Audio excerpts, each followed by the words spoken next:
Thank you for tuning in to the GSMC Basketball Podcast presented by the GSMC Sports Network. I am your host, Nelson, here on this Friday afternoon, and we have some big basketball news to talk about. I mentioned this before in the fifth segment in yesterday's podcast. If you guys were tuning into that, then you probably already know this, but the first segment is going to be about Steph Curry and the new contract that he signed with the Golden State Warriors. And I'm just going to go ahead and talk a little bit about that in the first segment and what this means for his future, what this could mean for Golden State. And then in the second segment, I'm going to talk about the Southwestern Division and how I would feel if I was a fan of each and every single one of the teams. And then in the third segment, I'm going to continue talking about all of those teams, and I'm going to make a prediction on what I think their wins and losses are going to be for the regular season. Then in the fourth segment, I'm going to talk about Tyronn Lue and his expectations for this off season, given how the Clippers, a lot of people really think that the Clippers poorly spent their off season, but I'm just going to go ahead and talk about Tyronn Lue's opinions on that. Then in the fifth segment, I'm going to be continuing talking about a player who I feel like didn't deserve to win an MVP in a specific year. So we're done with the 90s. We ended off with the year 1989. So we're going a little bit farther back in time to some players that, maybe the casual fan might not know about. And so I'm just going to go ahead and I'll explain a little bit more about that in the fifth segment.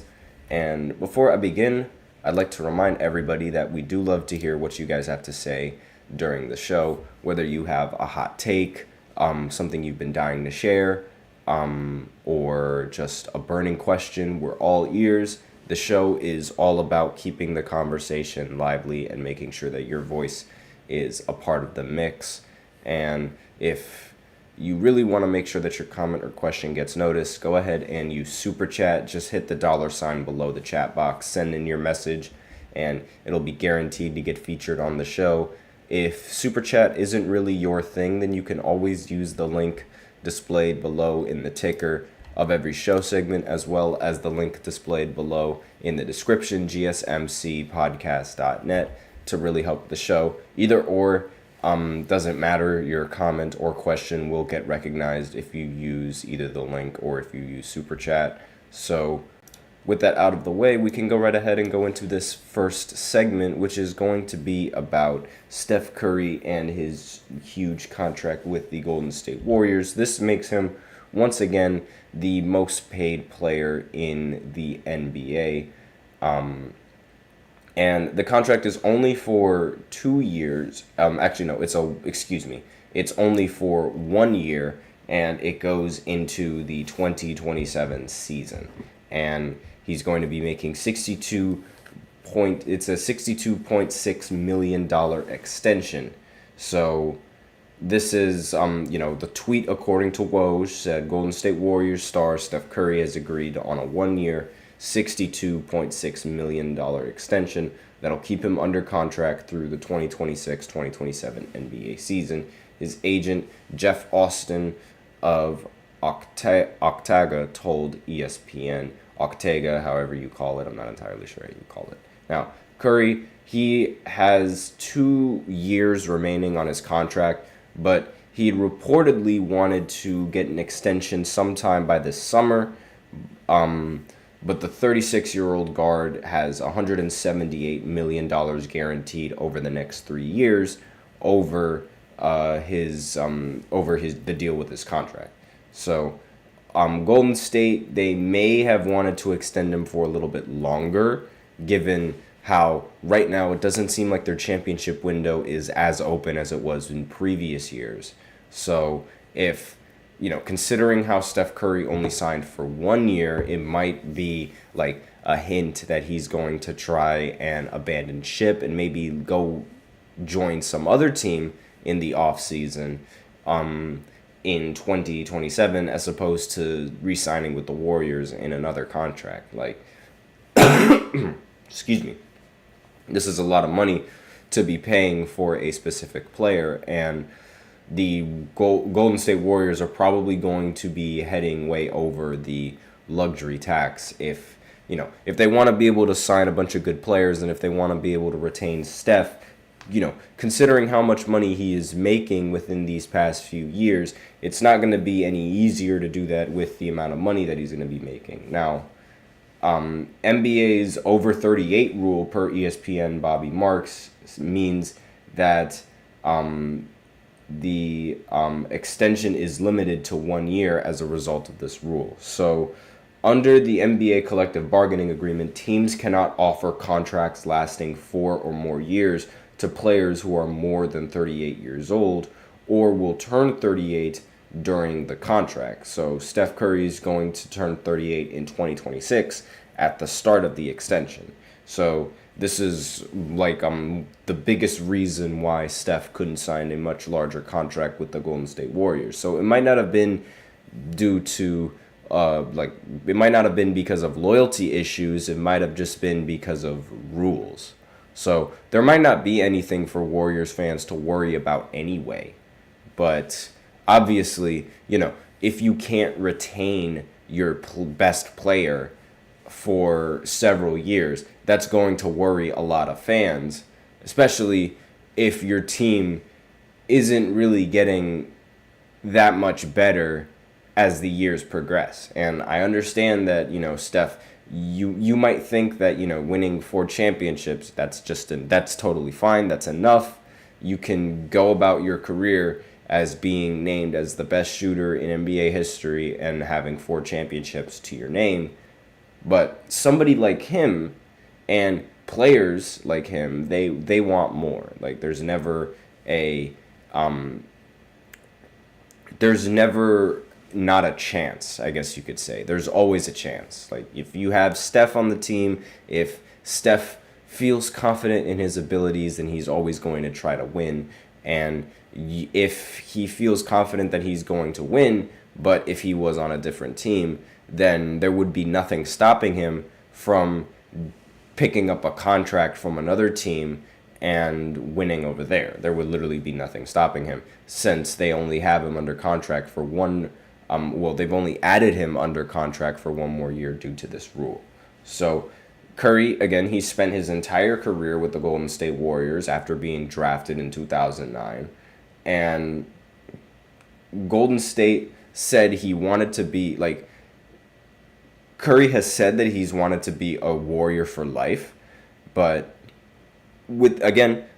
time will tell. Now, I'm sure that this is just, I'm sure that the biggest reason why he didn't sign a huge contract with the Warriors, like a longer contract so that, you could have him for a couple more years, is because of the fact that you can't sign a big time, an old NBA player like him for so many years at a time. Like you just can't do that. And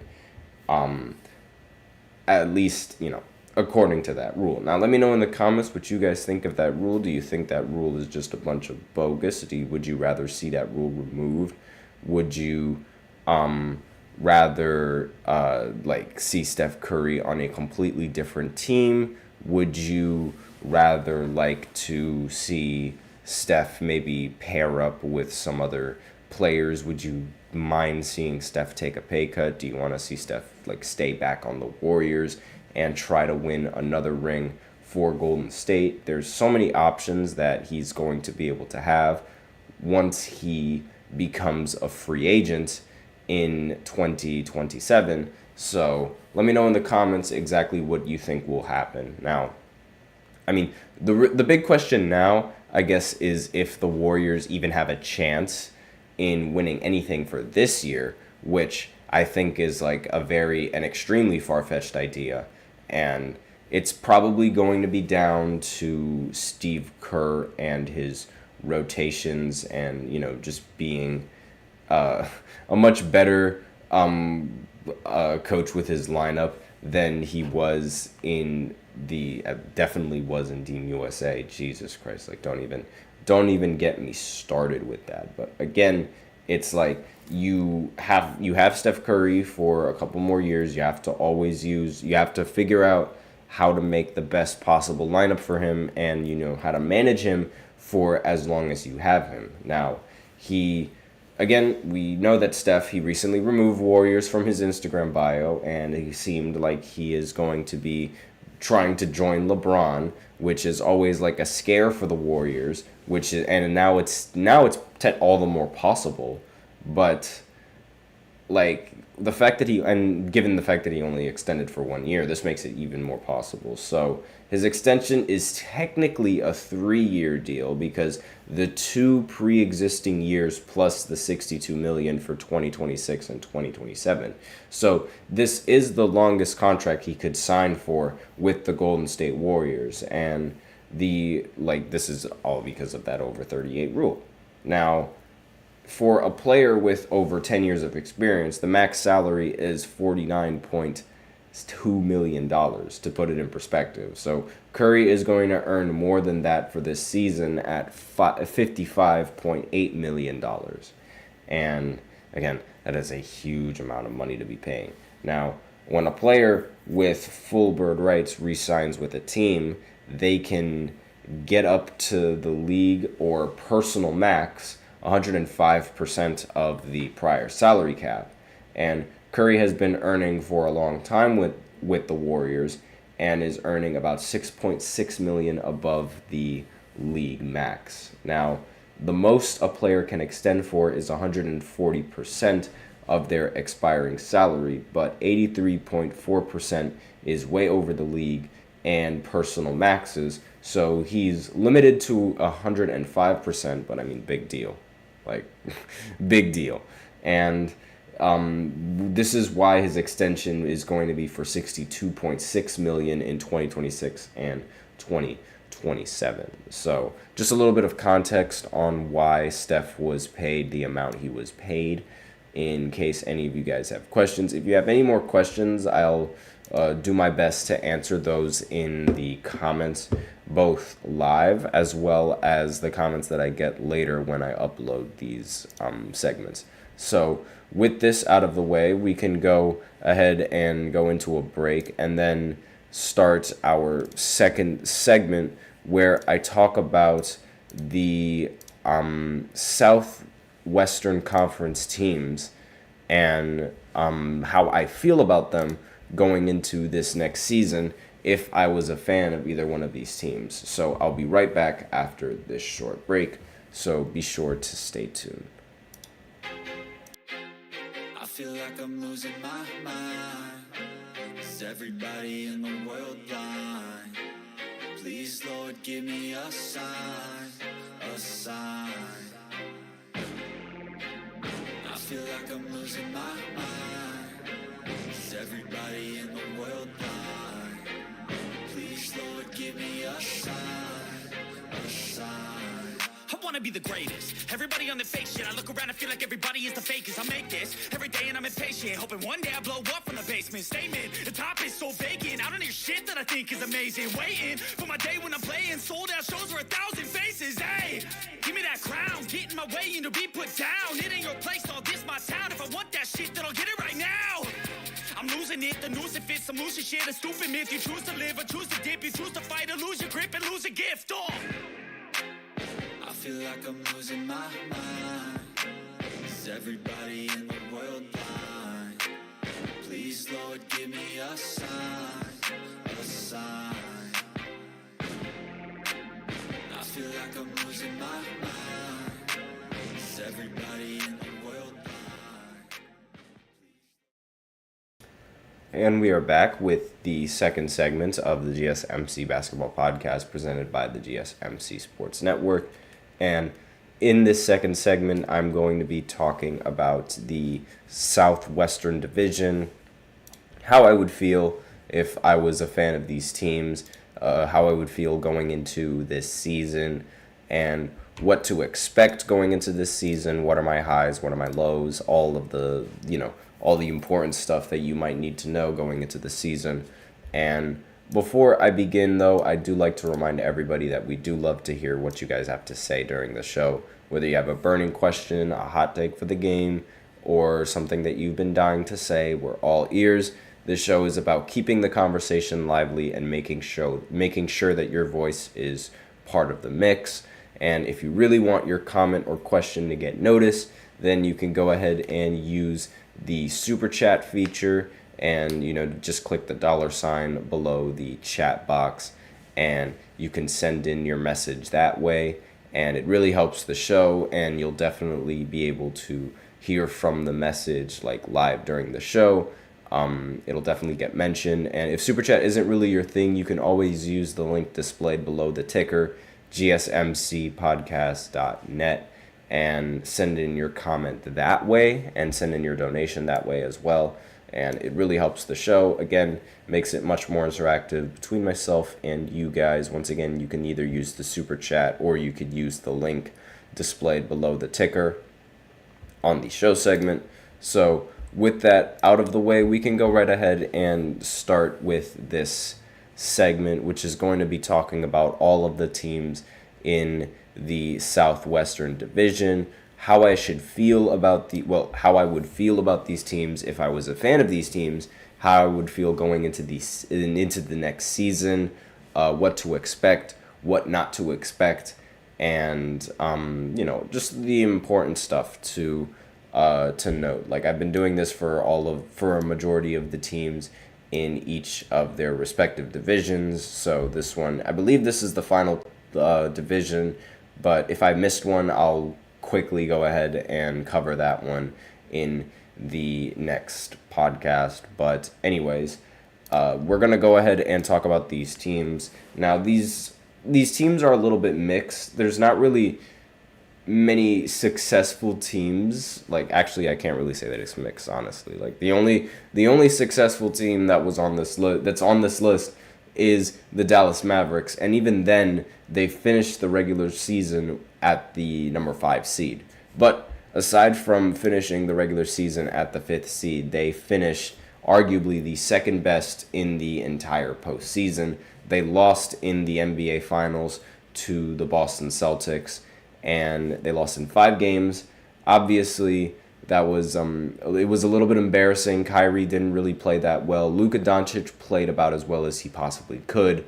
And the rest of the role players, they also didn't really play that well. So it was really just Luka Doncic against the Boston Celtics. And when you go up against a team that has as much talent and as much offensive power and defensive power as the Boston Celtics do, it's very difficult to keep up. But aside from that, the Boston Celtics, they still retain the main players that they had last season, as well as being able to retain the 2 main players that they need, Luka Doncic and Kyrie Irving. And you could argue that the Dallas Mavericks ended up coming back better than ever. And they upgraded in the offseason. They got Klay Thompson, and Kyrie Irving was apparently a huge part of acquiring Klay Thompson in free agency, so props to Kyrie for that. And they really have to make sure that Kyrie Irving ends up working out for this team, because if he doesn't end up working out, then that could be a huge waste in not only just roster space, but also contract, because of the money that Klay Thompson is going to be making for the season. Now, it's not a huge amount of money that many people believe that he should probably, that he should have been making or he could have been making, but it's still it's still a huge amount of money that they're gonna have to pay him for a couple of years, and for the amount of years that they have him, as well as the rest of these, as Luka and Kyrie Irving, they're gonna have to make sure that this works, and they after the deadline last year, the standard for this season is at least going having a better start than 21-9, because that was their start for last season in the before the break. and before the deadline or after the deadline, that was when they started going on a ridiculous win streak, 21-9. But it's like if they could start out a little bit better than 21-9 in the beginning of the season, then maybe they can have a lot better success. But like the small forward position is a little bit weak for them. I guess like maybe, Klay Thompson being at the small forward position, depending on where they put him at, is going to make it slightly better. But again, the depth at the small forward position is a little bit lacking. Now, next team on this list is the Portland Trailblazers. CJ McCollum, DeJounte Murray, Zion Williamson, and Brandon Ingram. They're all on the team now. But last year, the Pelicans, they ended up earning the 8th seed after winning the game in the play-in. And Zion went down to injury, so they did not have Zion for the postseason, which was unfortunate for them. They ended up getting swept by the Thunder in the first round. And, it doesn't really... from the perspective of them getting swept, it doesn't really seem like they're contending. But the moves that they made for this offseason, acquiring DeJounte, it seems like they are trying to contend, but it doesn't feel like they are. I don't know if that makes sense, but it's like the moves that they made, DeJounte is a pretty, you'd think he's a pretty huge acquisition, but then, the season comes and he doesn't, and it just turns out to be a repeat of the last season.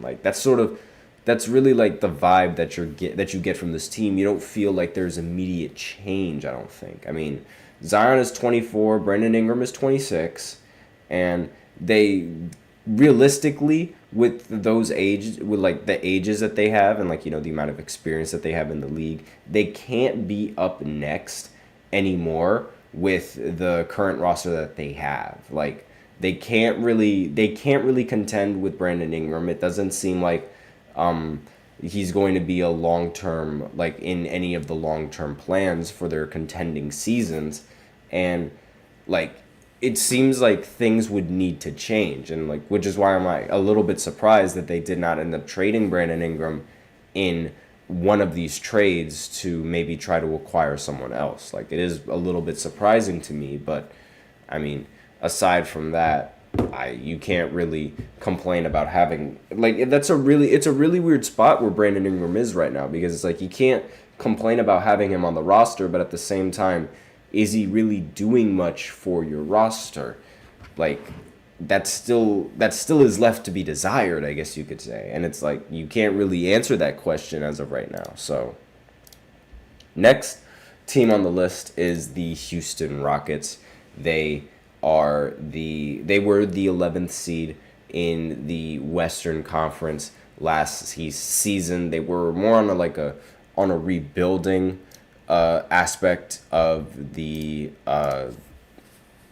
for the Western Conference, and they were more of a rebuilding team for the entire NBA. Now, the question now, I guess, is that is it time for your players and your young players on your team to finally take that next step and become better than they were in the previous season, and maybe even secure a playoff spot? Because it's year 2 for the young core that they already have, and they have a pretty decent set of veterans to match up with these young players and to sort of learn from these players, which is one of the things that is a little bit underrated. You always need to have some of these veteran players on your team to be able to guide some of these young players into having a healthy career in the league.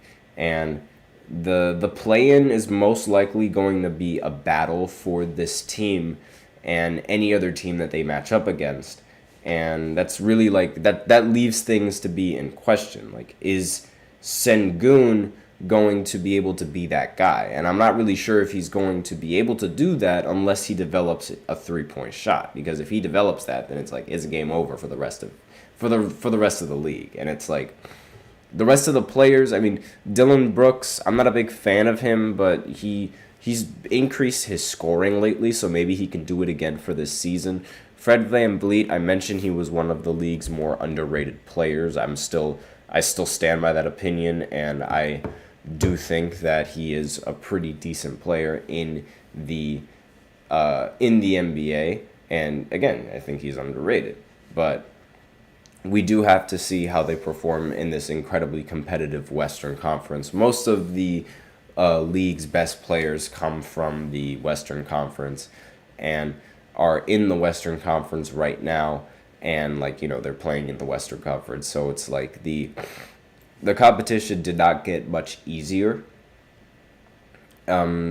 given the amount of time that they're taking to, get better. Like, when James Harden was on Houston, they would make the playoffs every single year. But it's like now it's not really guaranteed.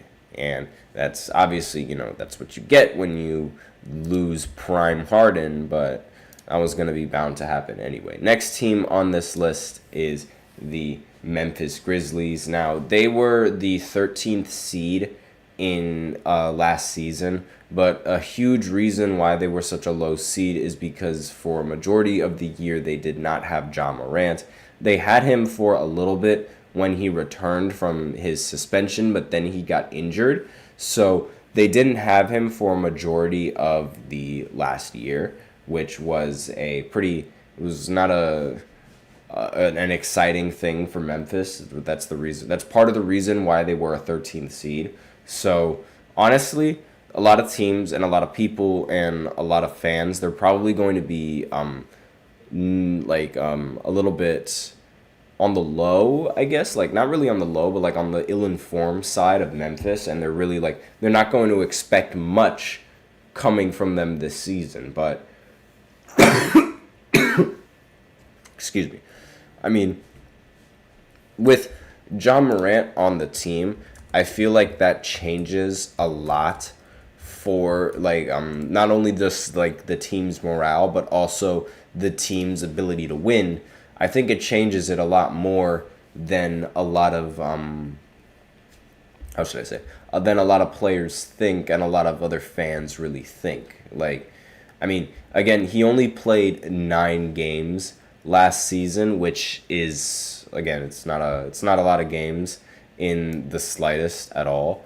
And I wouldn't really say that he had a great season, and I wouldn't really say that Memphis had a great season at all. But it's when Ja Morant is on the team and when he's playing in these games, Memphis has always more than not they've always been in these playoff conversations. All it takes is Ja Morant to play on the court, and they eventually they start winning. It doesn't matter who's on the team. All that matters is that you get Ja the ball, and he's able to make plays, and those plays are what you need in order to win games. And when you're winning games, that's really the only important thing. That's really the only important thing at the end of every single regular season. At least in my opinion, if you're able to win the important games, and if you're able to win in these games, then it's that you did what you needed to do, and it's there's nothing else that can be said. There's nothing else that needs to be said, and there's nothing else that you really have to really worry about. Now, Ja in the 9 games that he played, I don't have his the exact record of the games that that he won in, but in the games that he's missed, you can really tell that there weren't a lot of wins for Memphis in that previous season, which is a big reason why they need Ja Morant healthy and available for a majority of this season if they expect some sort of fantastic good season ahead of them. But I'd say if everyone is going to sleep on them, then it's less expectation makes a team that much better. And it's with the pieces that they have around them, it's not like they can't be a good squad. With Jared, with Desmond Bane, and some of the best young trios in some of the best young three players in the entire league, like on the exact same team. So it's like, I mean, they're always going to be a threat. And like that's why I said that this conference is a little bit weird, because it's like it's full of so many like young teams, and they didn't really play well last season, but they have a potential to be very, very dangerous in this coming season, especially the next team that I mentioned, the San Antonio Spurs with Victor Wembanyama. Like, they didn't play well last season at all. They ended up getting the 14th seed in the regular season. But in the end of the day, I mean, if I'm a Spurs fan, I'm happy regardless. Like, it doesn't matter. I got Wemby, baby. Like, the next few years are just like, they're gonna be just, you're guaranteed a superstar caliber player for the next few years, and like you're basically stress free for that time. Wemby is the answer, and to all the problems that you have. As long as you do a decent job in building a team around him, the Spurs will be fine. And that's another reason why they could be a really dangerous team in the next season, because it's like, if they figure it out now, if they figure it out quick, if Wemby figures it out quick, then they could be extremely dangerous. And, that the same thing I said with Houston, if Sengun can figure it out, they could also be pretty dangerous. And Memphis has already figured it out with those young players that they have. And I already mentioned that the Mavs have already figured out with the young players that they have. And really the only team that needs to figure it out now is the Pelicans, and even then they made it to the postseason last year. They didn't win a game, but they made it to the postseason last year. And it's like, that's why I said this is one of the weirder conferences in the beginning. I knew I took it back, and I said that they were like majority of the teams were like losing and things of that nature, so it wasn't really that interesting, I guess. But at the same time, it's like they do all have, every single one of these teams, they all have the potential of being a very dangerous team in the Western Conference. And I mean, a lot of them, you could argue they already have found their best player on the team. And you could argue that they already found their leading star. I mean, with the Dallas Mavericks, you have Luka. With the Pelicans, I don't have him up here, but there's Zion. But, I mean, he's been injured, but he's expected to be pretty healthy for this season.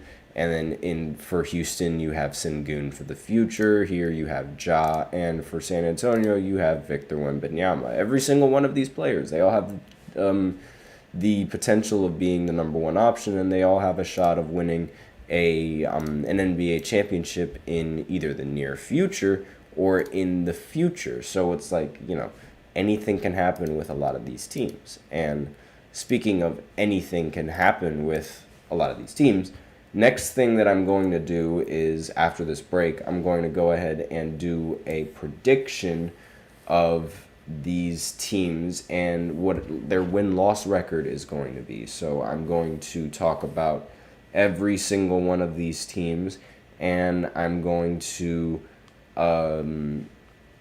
give an explanation as to why I think they're going to have this record, or why I think they're going to have that record. I'm going to do all of that in the third segment right after this short break, so be sure to stay tuned. Looking for your daily fix of sports talk without having to pay for it? GSMC Sports Network is available on YouTube. Just search GSMC Sports Network. Get your fix of daily sports talk shows on YouTube, absolutely free. NFL, college football, NBA, MLB, MMA, UFC, fantasy football, and so much more. GSMC Sports Network has shows running all day long, with new sports shows starting every 2 hours. Just like on your favorite cable sports channel, except GSMC Sports Network is absolutely free. Just search GSMC Sports Network on YouTube to catch one of your new favorite shows, like the GSMC College Football Podcast, Chip Shot Football Podcast, Hoops and Heels Women's Sports Podcast, GSMC Basketball Podcast, and so many more. Check it out for yourself. GSMC Sports Network, now available on YouTube absolutely free. Search GSMC Sports Network on YouTube right now.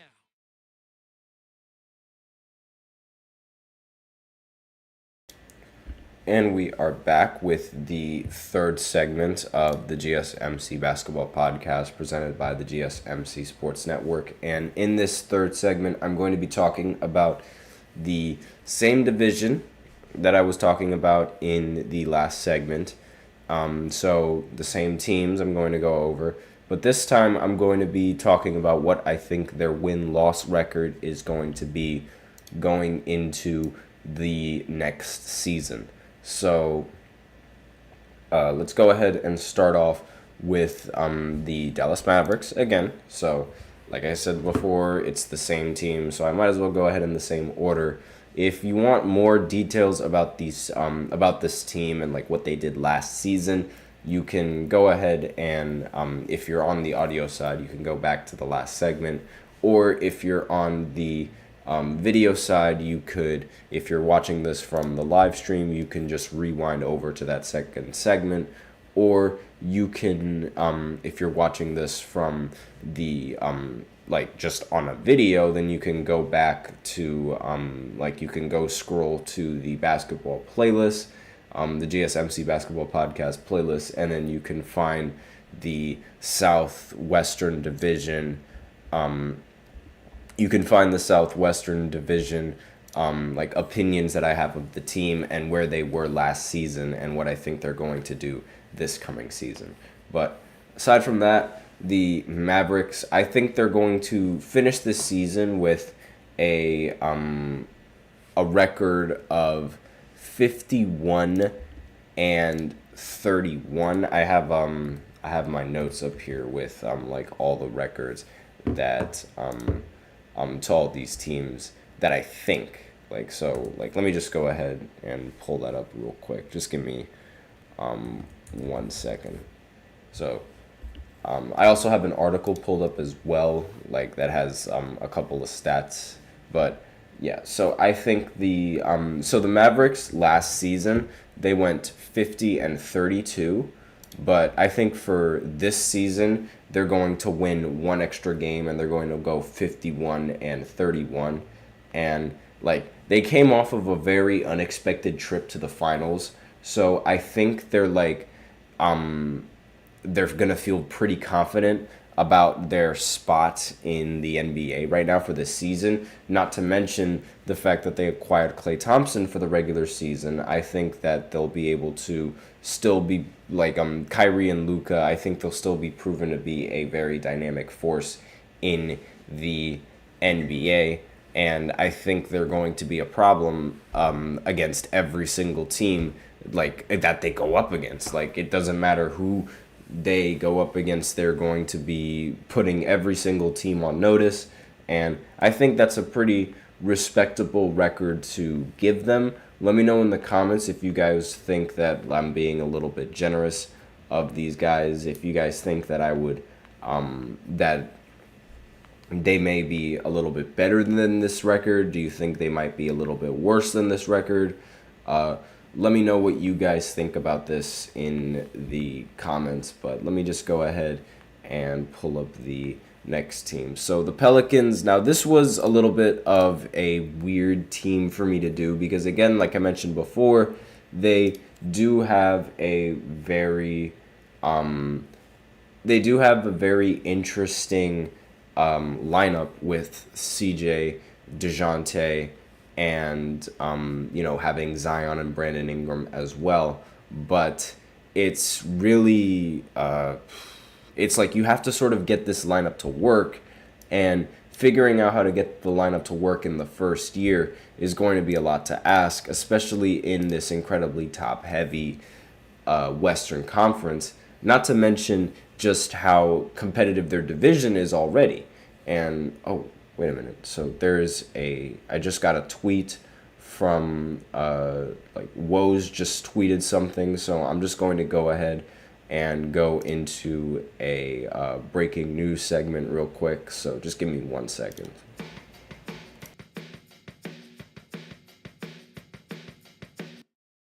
All right, so TJ McConnell for the Pacers ended up signing a 4-year, $45 million contract extension with the Pacers. And I guess that's a decent amount of money. Obviously, that's not like a hefty amount of dollars like we've seen recently with Steph Curry signing that extension with the Warriors. But I mean, that's still a decent amount of money for a decent player. Just wanted to, let everyone know and let everyone, stay a little updated in the entire situation. So aside from that, let's continue on with this third segment. So we left off with the Pelicans. Again, I said they were a weird team. They do have a very good talent on paper, but out off the paper and on the court is a very different story. We see this with the Clippers. We see this with the what other teams do we see this with? I can't even say we see this with the Celtics now because, they recently won. But we see this with the 76ers, and we see this with so many other teams. I mean, I could go by NFL, for example. We see this with the Cowboys, and it's they have great players and great stats on paper, but it's when it matters most and when they perform, it's just not it. And I think the Pelicans team, despite the talent that I mentioned and despite the fact that I do want Zion to succeed in this league, I don't think they're going to really be that well in this conference. That well. Again, I think they're going to be decent. I think they're going to be 46-36 in this regular season as opposed to the previous regular season where they went hold on just 1 second. I believe the Pelicans in the previous season they went 49-33. Yeah, they did. So 46-36. I think they're going to end up being a little bit worse than they were this last year, mainly because of the new chemistry adjustments, as well as just the fact that the Western Conference is getting a little bit more competitive. Now, they spent much of the summer trying to move Brandon Ingram, but presumably for a starting caliber center. But with Valanciunas and Larry Nance Jr. gone, they don't really have a reliable center for this team, which is one of the biggest discomforting things about this team, and one of the biggest reasons why I'm not entirely confident about this team really playing that well. But now they do have an all-star point guard in DeJounte, so that's something. But again, not having a center is a pretty big deal. But that's my opinion on this team. So again, 46-36. Let me know what you guys think. Next team on this list is the Houston Rockets. Now, I mentioned before they were one of those teams where it's they have a lot of young players, and it really depends on how some of these young players like Sengun perform, and it also depends on how well the players around Sengun, like Fred VanVleet and Dylan Brooks, are able to perform, and if they're able to be successful in this top-heavy Western Conference. Not to mention the acquisition of Shepherd in the draft, and it's acquiring Reed Shepherd in the draft. He's in the conversations of being in the Rookie of the Year already, and the NBA season hasn't even started. So it's he's really proving to be a very talented player in the NBA. And you sort of need that when you have a really young team full of all of these young players. If you have somebody that has if you have a rookie, I guess you could say, that is already being touted as a great player, then, if he progresses quickly, then there's a chance that your team could be even more decent than what they were in the previous season. And it's not like they were all that bad last season. They were I know they were they were third place in this draft, but they were 41-41 in this previous season. So it's not like they were that bad in the last season with the young pieces that they have. They were just neutral, and excuse me. But they're bringing back Sengun, Jabari Smith Jr., Jalen Green, Amen Thompson, and Cam Whitmore. So they do have the young core that they have. It's not really all that impressive. It's not a young core that makes you want to go wow, but it's it's pretty solid. And I think with acquiring the players that they recently got, I think they're pretty solid. Now, the next team that I would like to mention is the Memphis Grizzlies. Now, the Grizzlies they're a team that suffered from injury in the previous season. They didn't really have Ja Morant for as long as they would have liked in the last season, and because of that, their win-loss record had to suffer because of that. Now, they ended up going 27-55 in the last season, but I think with the acquisition of Ja, I think they're able to win roughly 50 games, maybe go 49-33, I would say. I think that's a pretty decent margin of victory, a win-loss record for them. They went 51-31 in 2023 and finished second in the Western Conference. Now, they ended up losing to the Lakers, which was unfortunate for the Memphis Grizzlies. But, when they have Ja Morant and when they have a really confident squad, the team knows how to get it done. So I feel like that's really important. And I wouldn't be surprised if they're able to start winning again when they end up getting Ja Morant back on the roster. And now the final team on this list is the San Antonio Spurs. Now, I don't think they're going to improve all that much from last season. But again, by improve that much, I mean be a playoff team, because they can definitely improve by there's definitely going to be improvement from last season, because of the fact that in last season they were one of the worst teams in the entire NBA. They ended up only winning 22 games last season, and it was the same record as when they didn't have Wemby in 2023. But I think for this season, they're going to end up going 33-49 as opposed to going 22-60. And Victor Wembanyama he's a legit All-NBA talent, and he has a legitimate All-NBA first-team case for this season.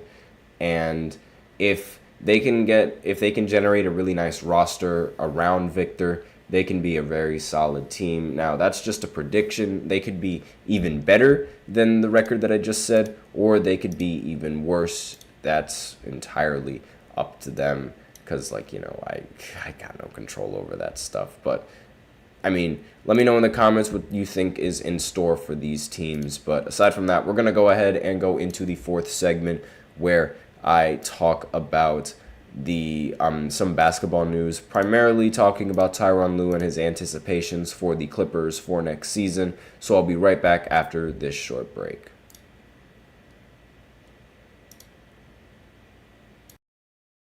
For the best and latest podcasts available anywhere, go to the podcast app on your cell phone and type in GSMC to access free content-rich podcasts on health and wellness, book reviews, sports, entertainment, relationships, social media, movies, technology, finance, and even weird news. Subscribe and download the GSMC Podcast Network's family of shows, available everywhere podcasts are found.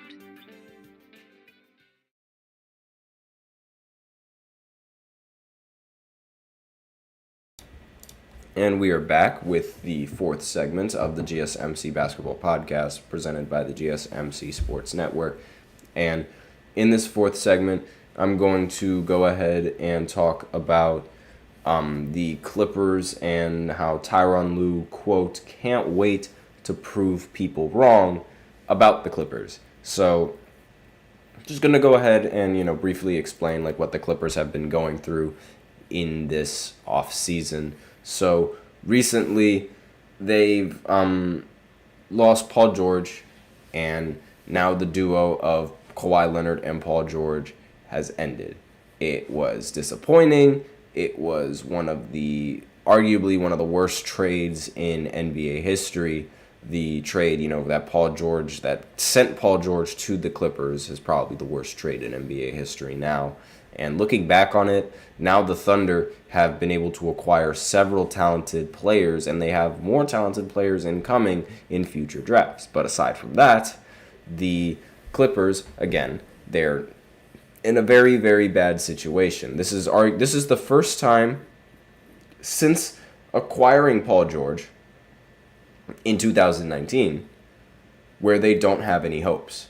This is the first time since 2019 where there's like no expectations for this Clippers team, and nobody really expects them to be a very deep contending team, a challenging team, or a team to be taken seriously for next season. But Tyronn Lue, the head coach of the Clippers, thinks completely different.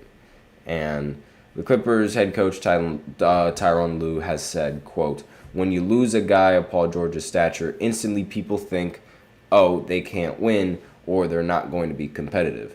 Lue told ESPN Young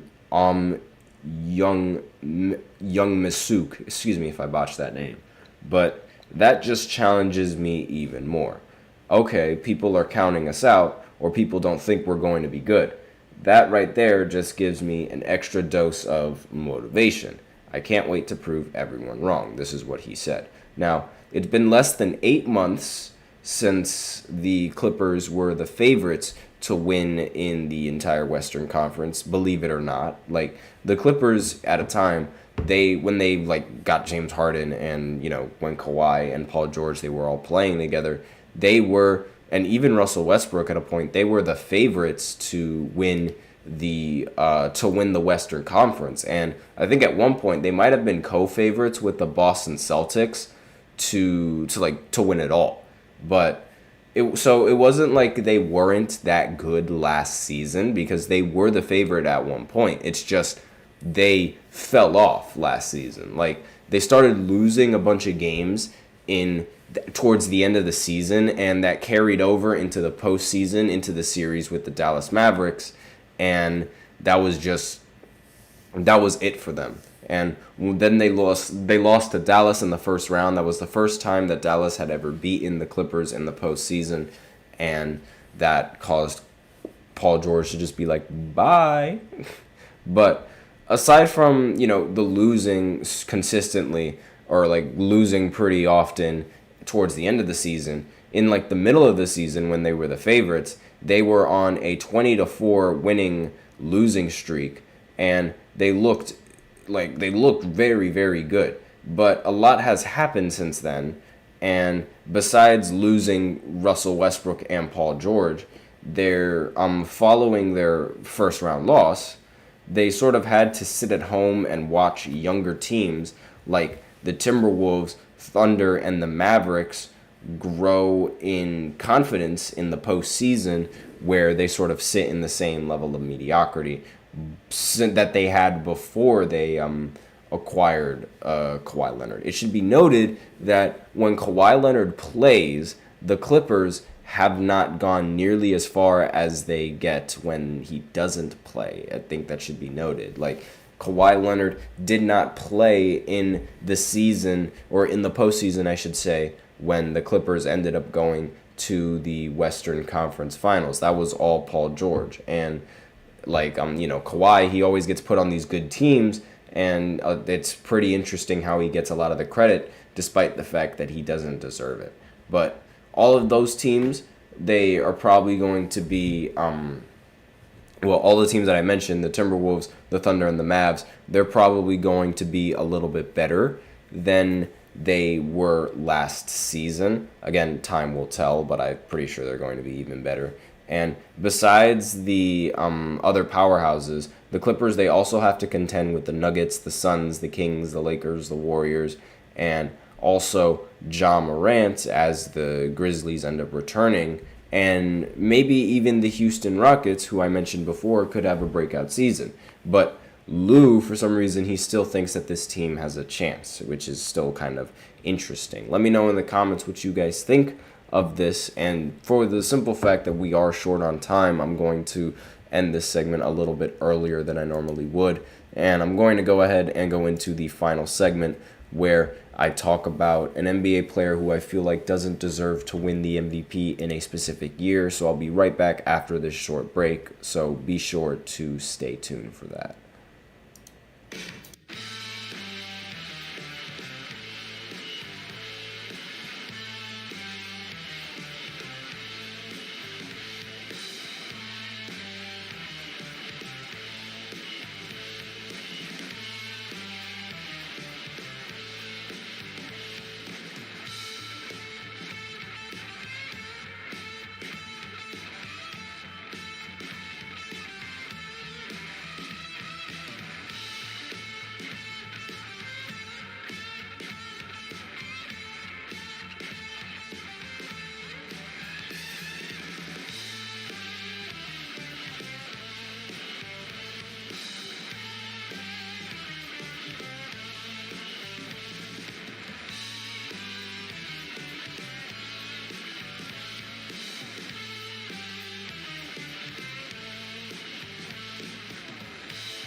And we are back with the fifth segment of the GSMC Basketball Podcast presented by the GSMC Sports Network. And in this final segment, I'm going to be talking about a player who I feel like doesn't deserve to win the MVP in a specific year. Now, in the last segment, we did Magic Johnson, and we covered how in 1989 and 1990 I didn't feel like he deserved to win. Actually, wait, no, not in 1989, but in 1991, Magic Johnson did not deserve to win the MVP. Or right, no, it was in 1990. Excuse me, but yeah, in that year he did not deserve to win the MVP, and he also did not deserve to win the MVP in the year 1989. But when Magic ended up winning it in 1989, I thought Michael Jordan should have ended up winning it in both of those years. So if you're interested in hearing exactly what I thought about in that segment, then you can go ahead and look at that in the previous video or in the previous podcast, depending on which side you guys are on. So the next player that we're going to do is going to have to be either in the 80s or beyond. And yeah, there's a lot of players to choose from back then, but I couldn't really find many people in the 80s that I felt like didn't really deserve to win the MVP. So I had to go a little bit farther back to a player who recently passed away. So rest in peace to this man. And the guy that I'm talking about, unfortunately, is Bill Walton. Now, I have nothing but respect for Bill Walton. He is a fantastic player, but in my personal opinion, I don't think he should have won the MVP back in 1978. Now, in 1978, the Portland Trail Blazers, they were one of the best teams in the NBA. They just came off of winning a championship, and now they were having the best record in the entire 1978 NBA season, and they had the best team. Not only that, Bill Walton was their best player on that team, averaging 19, 13, and 5, which was one of the biggest reasons why he ended up winning the award. And he ended up winning the MVP, but the biggest issue like, in my opinion, as to why I don't think he deserved to win the MVP this season was because the amount of games that he played.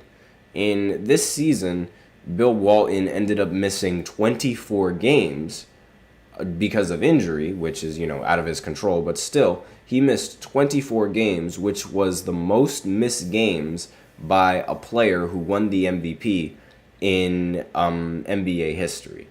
And personally, I would have given the MVP to the runner-up in George Gervin. He ended up winning the MVP. He didn't end up winning the MVP, but he ended up playing 82 games, and he averaged 27 points, 5 and 4 in those 82 games that he played. And not to mention, if you didn't want to give it to George Gervin, you could have also given it to someone like David Thompson, who ended up getting into third place. And he got into third place by playing 80 games and averaging 27, 5, and 5. So, either one of those two players put up really good stats. And, when you compare them to, Bill Walton's stats, the scoring production is so much better. And the rebounding production is, it's vastly superior than, averaging, 4 or 5 rebounds in a season, or averaging 5 anywhere. But the assist count is also rather close. So it's like, would you rather have a huge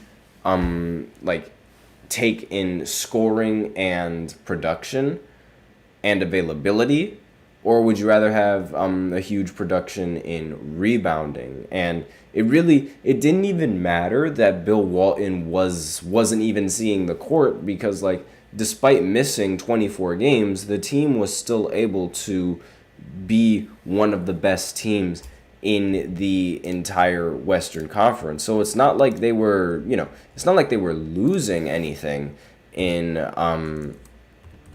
this season. It's not like they were losing anything because of Bill Walton's absence, if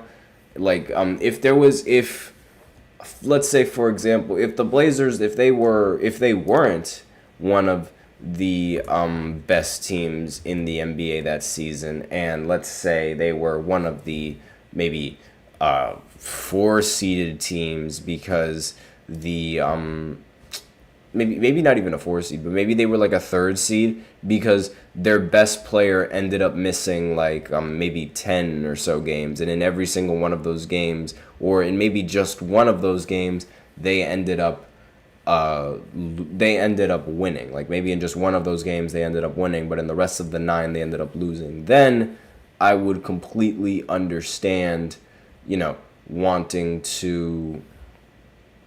I would completely understand the situation of wanting to give that player the MVP, and maybe not wanting to give it to someone else, because it's literally in every single instance where the team was when you weren't there, your team was losing in most of the instances. So it's you kind of have to give that person the MVP then, in my opinion, because it's you gotta have them there if you want that team to win. Otherwise, it's you don't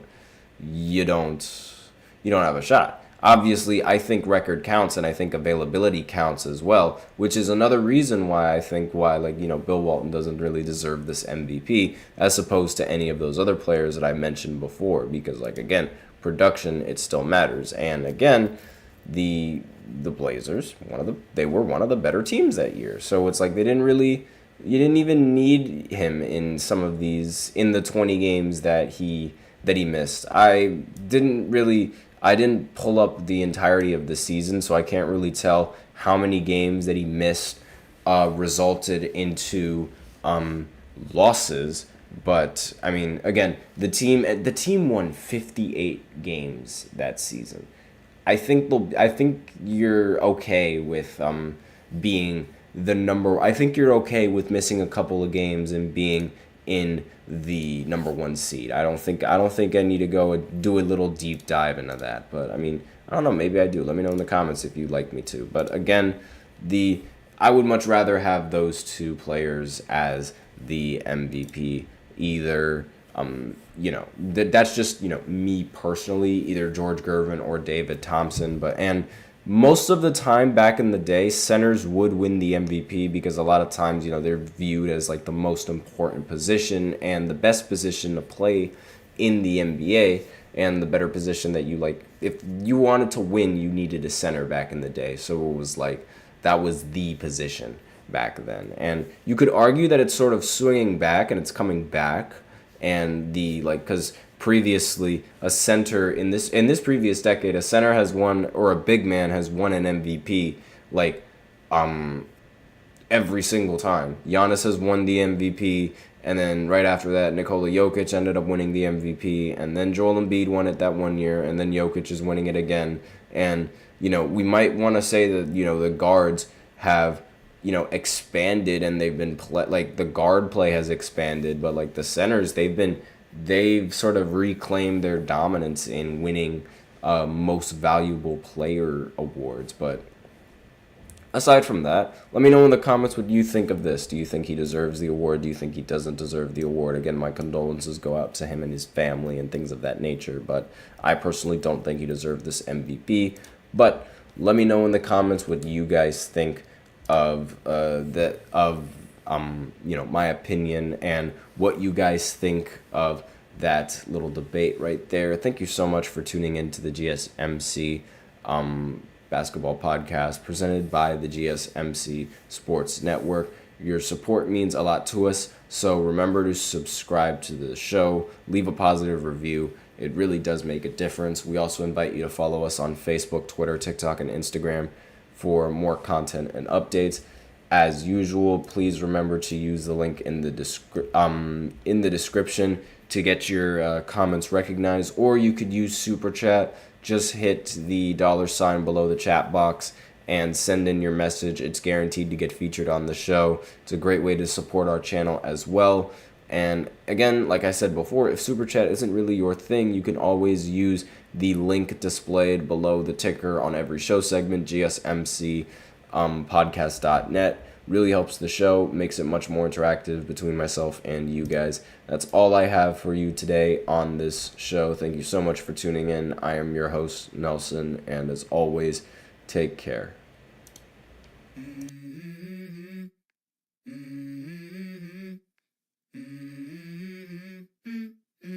Let's go. I wake up to a little bit of drool on my pillow, feel like it's gonna be a bad day. Yeah, I'm tired of shit, and the coffee ain't hit.